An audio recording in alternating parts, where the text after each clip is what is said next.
Giornata un po' nuvolosa, ma forse un po' meglio. Abbiamo qui 1600 bambini.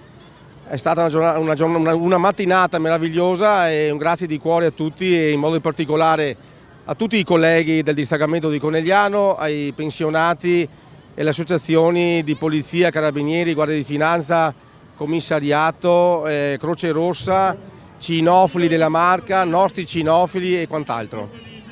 Che cosa rappresenta per voi ogni anno proporre questa iniziativa?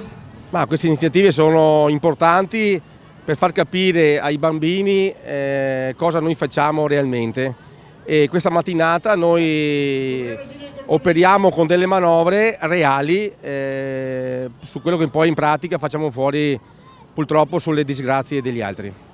E a livello di impegno quanto richiede l'organizzazione di questa giornata?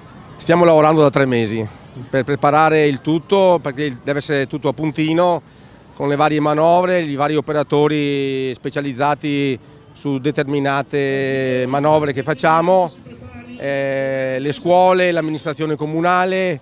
È un bel impegno, ma ne vale la pena. State già organizzando la prossima edizione?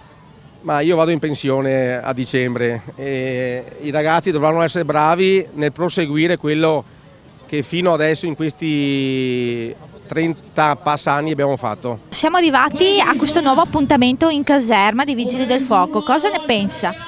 Beh, è un appuntamento eccezionale, ci sono 1600 bimbi oggi qua, uno sforzo incredibile da parte dei Vigili del Fuoco per dimostrare ancora una volta qual è il loro attaccamento alla società civile, di cui rappresentano una delle espressioni migliori. Per i ragazzi è un'avventura oggi, basta guardare nei loro occhi cosa c'è. Adesso arriverà anche l'elicottero, per cui ci sarà un applauso generale da parte di tutti.